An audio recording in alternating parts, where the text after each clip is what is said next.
Good afternoon, everybody. How y'all doing today? And welcome to the latest edition of the Drew Mania podcast. So great to have you with us for this Friday, the 29th day of December, the year 2017. And of course, I am Angelo Perry.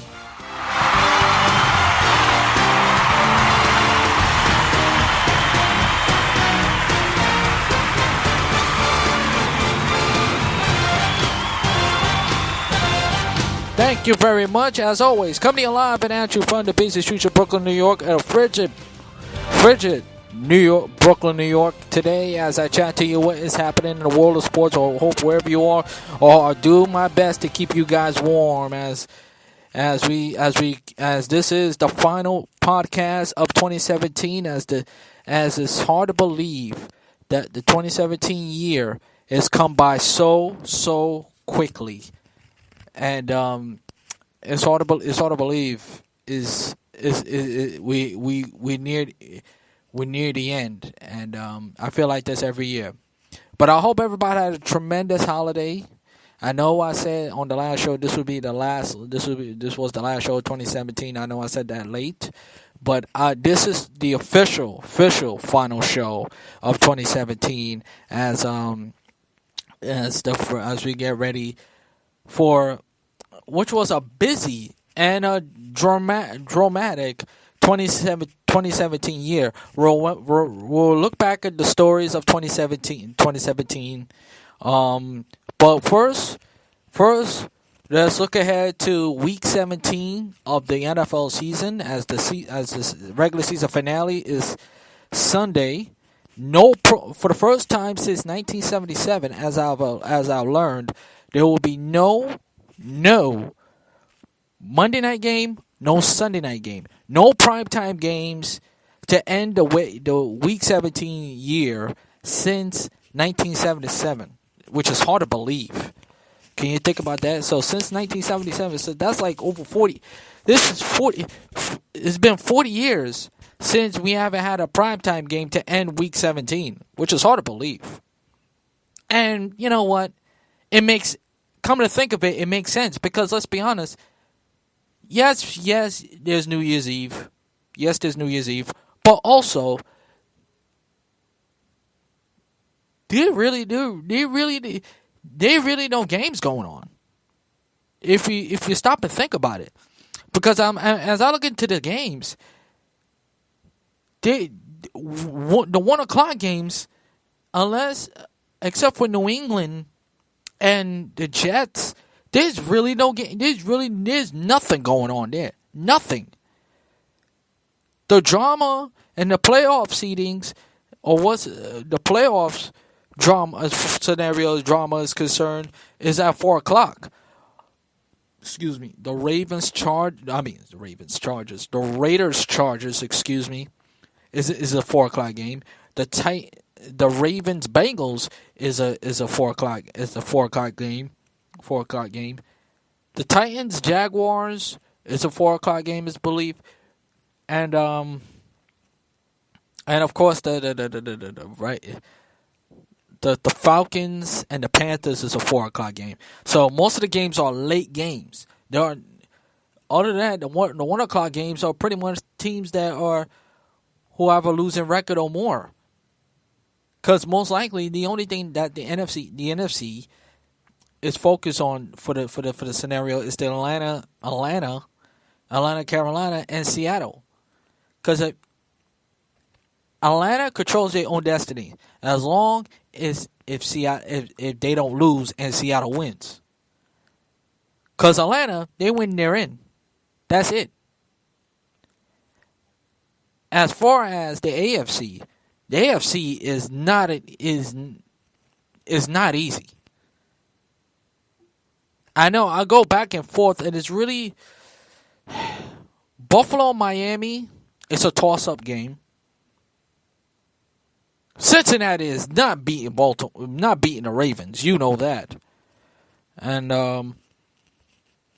the Chargers could beat the Raiders. Even though the Raiders have a disappointing year. But anything could really happen. Anything. and the Falcons will face the Panthers, and I think the Falcons, despite the fact, I forgot who I don't remember. I don't remember on top of my head who Seattle is playing. I think Seattle is out. To be quite honest with you, I don't think. But other than that, there's really nothing going on. All right, now real quickly about week 16. Yeah, honestly, the games was pretty much dead, in my opinion. The Minnesota Green Bay game was a waste of time game. The Colts and the Ravens was competitive, but Baltimore ended up winning the game by close. It felt like a playoff game. The old Baltimore versus the new Baltimore. And the new Baltimore, which is the Baltimore Ravens, who won the game by the score of 25-16 over the Indianapolis Colts. And let me say this about the Colts. Despite the fact that the Colts is not having a good year and they unattractive and they unwatchable, they play hard. They really do. They really, really, really play hard, and they really play hard under Trump Pagano. And even though this is like the third or fourth year they're not making the playoffs, and hopefully the team turn around next year, and hopefully they keep Trump Pagano because he's really I think is one of the most underrated coaches in the NFL right now. And what can you say? And as far as like I said, the games in Week 16 was unwatchable. There's really no games in Week 16 that really stand out to me. It really hasn't. The games are really a board fest, and pretty much a board fest. And I'm gonna just leave it at that. Now, as far as I heard on some shows that. Now, moving on. In other news, the New York Giants finally hired a GM, and the new GM, even though his press conference was really awkward, I have to get used to his name because I don't remember his name on top of my head. I don't remember his name, but nonetheless, I think he's shown already. Bobby Ward is no longer he already let Bobby Ward loose. He really waved him off already, and now I remember his name. Now I remember his name, David Gelman. Just remember it just clicked in my head, My brain could work so fast, and sometimes it could work slow. But anyway, David Gelman is what I got from that press conference, that he's a sharpshooter and a no nonsense type guy. And so far it's panning out very well. He just released Bobby Ward, the right tackle, and probably shake off the tackling, because the offensive line for the Giants for the past 2 years has been dreadful, and it shows it more this year, more than ever. It really has. And staying with the Giants, I understand we want to see Eli Manning. I know Eli Manning is your quarterback. But I'm sorry, it doesn't make sense to play Eli Manning. I'll get that you did that for the fans, and Ben McAdoo did it. I get it. But honestly, why are you playing Eli Manning? Really? The season is long gone. It makes no sense to keep him in the game. And the more I think about it, I agree with Chris now. I agree with Mad Dog now. It doesn't make sense to keep playing. You're playing the Redskins. Your season is long gone, and they're unwatchable. Let Webb play. Let Webb see some action and take it from there. Because from this point on, there's no point. His Iron Man streak is over. It's over. It came at an abrupt end. So it doesn't make sense. You guys are 2-12.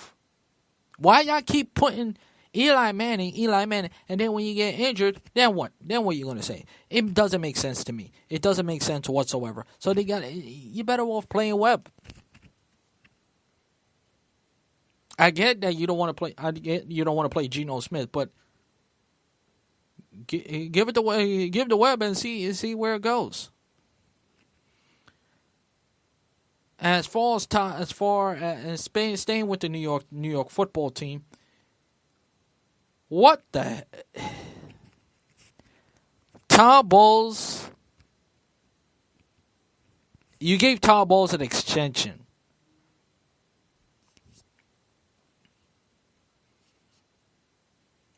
For how many years? Oh, you gave him because what? He is what? He made the team play hard. Y'all underachieve. Y'all won 5 games. Y'all could have probably be where the Giants are. My point is this with this Jets team, with the Jets franchise in general. The problem with the Jets, y'all too satisfied with mediocrity. Y'all too satisfied. Every time that y'all...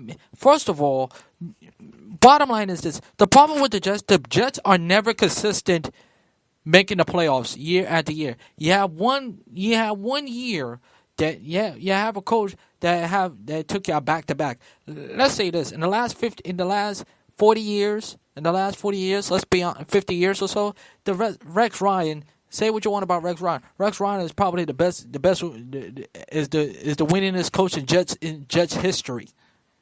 Rex Ryan, yeah, the same Rex Ryan who's on Sunday who's on Sunday NFL Countdown now. And they have been this defense has been. The Jets has every time that they have a winning record, they're not consistent, and that's been the problem with me with the Jets all the time. That's why I understand Joe Beningo and